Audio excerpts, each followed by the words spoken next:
I am not alone on this earth. What is the relationship between my temple and my surroundings?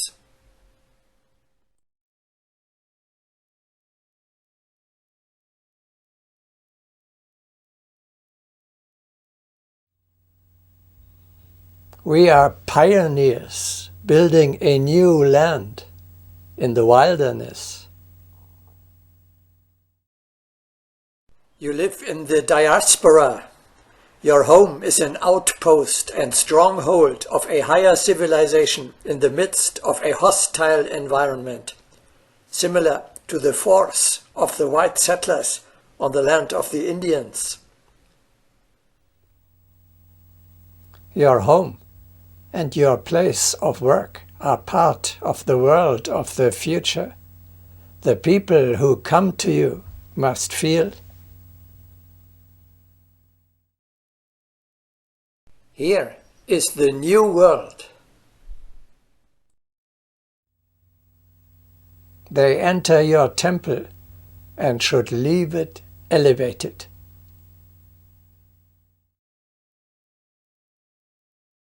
How then does a hierarch create on earth? By uplifting all the surroundings.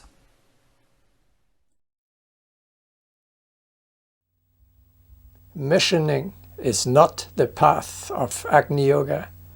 We do not stand screaming on the marketplace, praising the high wisdom like sour beer.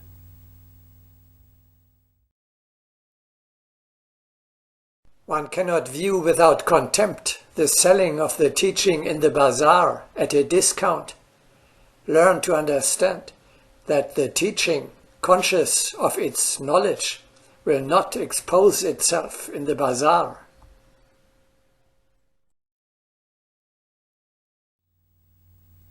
Better convince your fellow man with your shining example.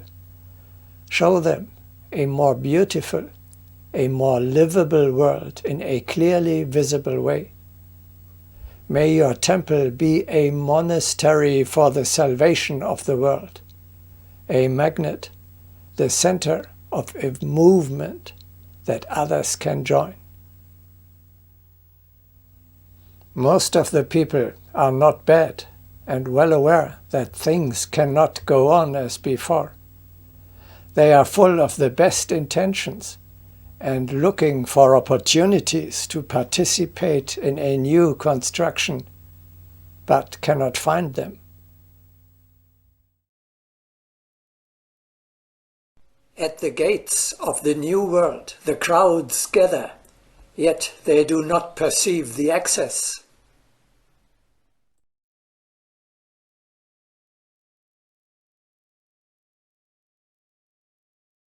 Many pure spirits are ready to join in conscious labor, but they seek for the right approach.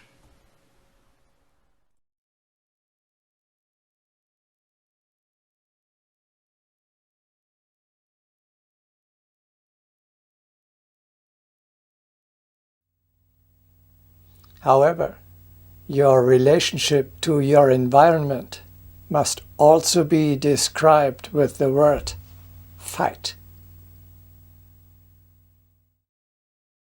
Right outside your door begins the jungle, hell, the realm of the monsters which try to flood your world and to tear it into the abyss. Around your temple, need and suffering prevail, the primitive conditions of a backward civilization.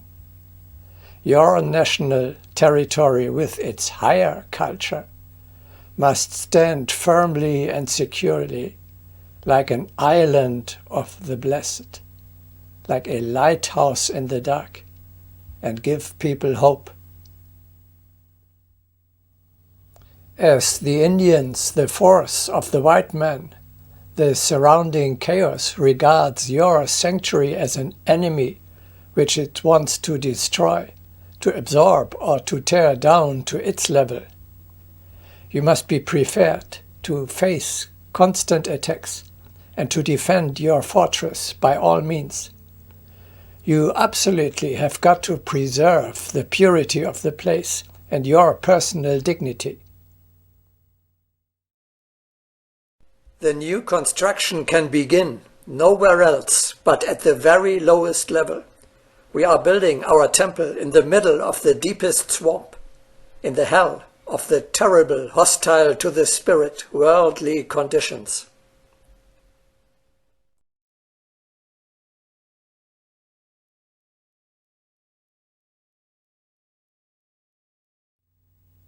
When you leave your temple and go into the world, you are like a king who climbs down from his castle into the village, among the people, to his children, in order to clear the chaos prevailing there and to restore order, truth, justice, beauty, and love.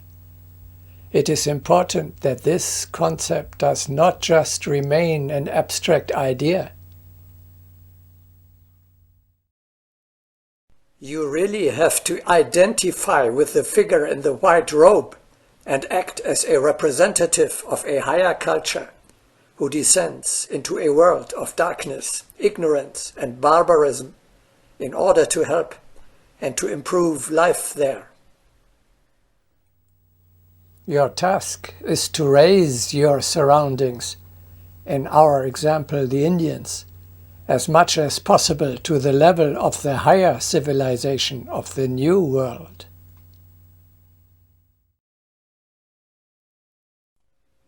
He knows how hard it is, when surrounded by tigers, to rise up and carry others on into the higher spheres.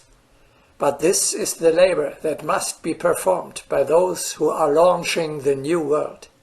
Yes, even the very beginning must be tangible.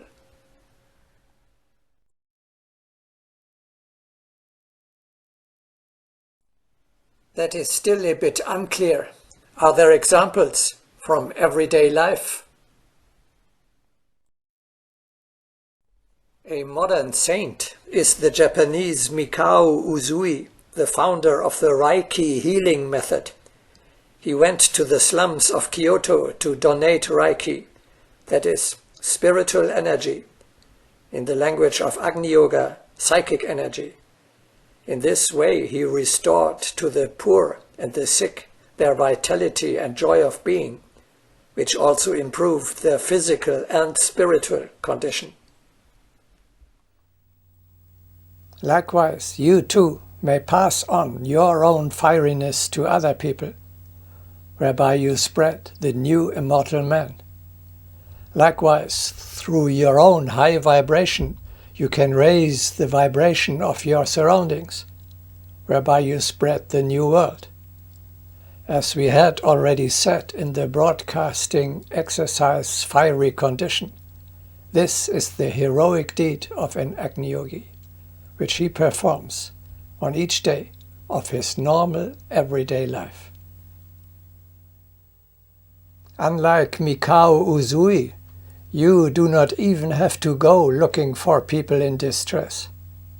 The moment you leave your meditation room, in a fiery state of high vibration, you are already descending into a world full of hardship, misery, and suffering. In no time, you will inevitably meet in your family, at your workplace, or anywhere else in your surroundings, low vibrating fellow men in urgent need to be uplifted. This is the way for us nowadays to imitate in everyday life the great spiritual warriors of all times and to lead a holy life in the middle of the world.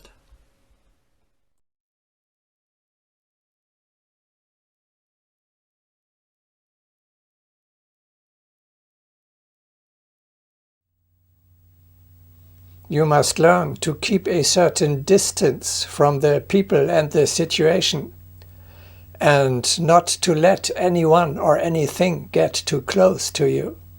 Act like a lawyer or a doctor. You, yourself, are not affected by the disputes of your clients or the ailments of your patients, and you do not allow them to infect you. You belong to the rulers.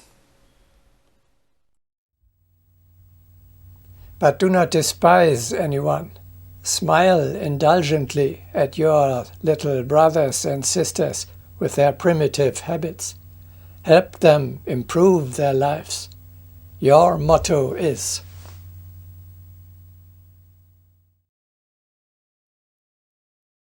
Highness and love.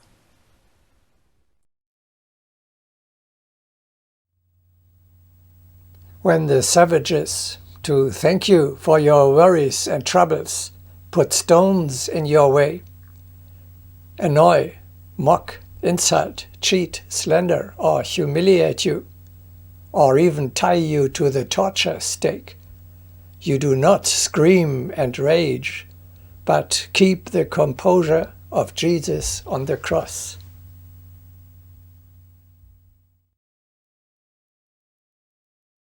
Father, forgive them, for they know not what they do.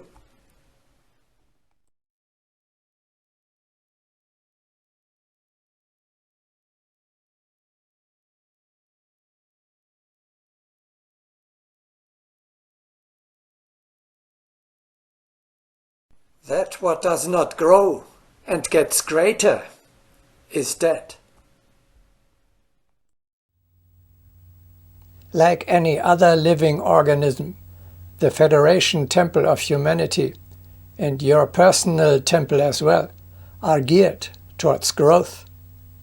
Our goal is to bring the whole world around us under the rule of the Mahatmas, exclusively by peaceful means, of course, without any physical or psychical coercion. Their national territory must constantly expand. Conquering the world for the Mahatmas. This is the adventure of our time. That sounds a bit martial and like colonialism. No, basically it is about one thing only. To win people for the new world.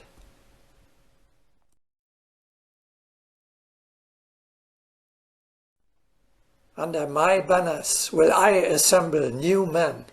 Dedicate yourselves to the task of gathering the people and with them erecting my temple.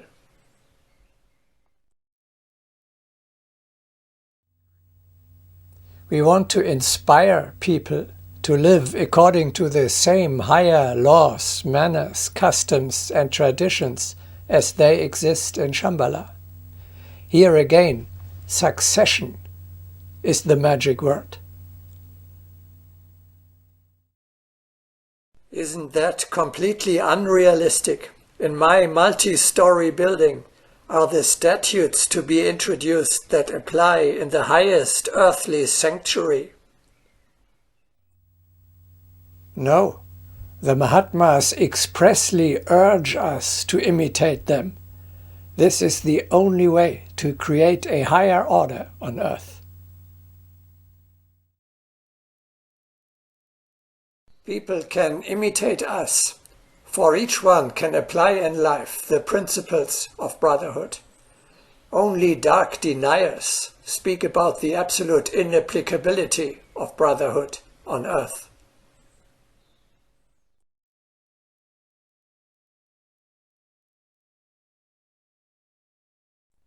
By imitating the basic labors of the brotherhood, people may become united in useful cooperation. The brotherhood is not a myth, and treading in its steps will be a decisive construction. It is not forbidden to copy anything lofty.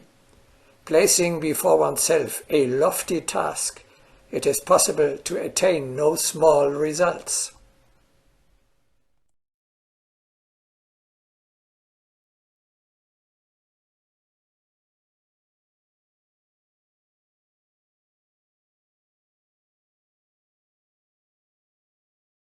Conquering the world, expanding the national territory of Shambhala, these are again high-flying ideas that have nothing to do with my everyday life. Well, let us start further below and put it differently. You can transform other rooms in the same way as you have transformed your own apartment. You can fill every room you enter when visiting acquaintances, friends and relatives, office rooms, government offices, etc., with the pure, solemn atmosphere of your sanctuary. Thereby, you take possession of it for Shambhala. Thereby, you expand the national territory of the Temple of Humanity in daily life. Thereby, you realize the goal of making every place a temple. This is a real conquest. The external conditions in foreign places you can influence to a limited extent only.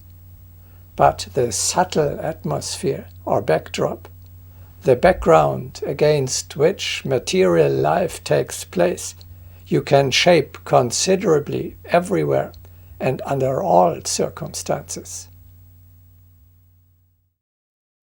You set up everywhere the superstructure, the spiritual order of the new world. Like Saint John of Capistrano, who with his spiritual strength managed to transform an entire military camp into a sanctuary, as we have already discussed in the broadcasting The Path of the Inner Temple. Success depends upon the power of your spirit, which has to assert itself against the unspiritual influences of other people in the room. Wherever you appear, you take over the spiritual guidance, and the new world grows real. You are a representative of the hierarchy and the new world. You know the world of the future and the way to get there. The others don't. This certainty, this self-confidence, is based on the fact that you are already living in the new world. What you can and should pass on is not grey theory, but your own practical living experience on how to improve life and raise it to a higher level.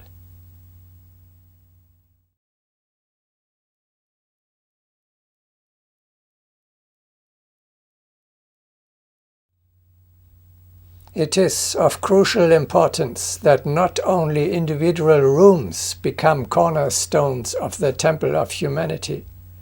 We must also conquer society's institutions.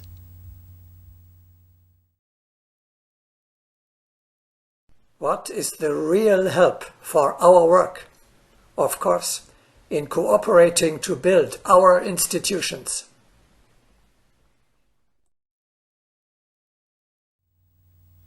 All governmental and other institutions, authorities, courts, commercial enterprises, craft businesses, law firms, hospitals, doctors' practices and other medical institutions, kindergartens, schools, universities, families and churches can and must become members of the Federation Temple of Humanity, come under the leadership of a hierarch, and work in the spirit of the new age.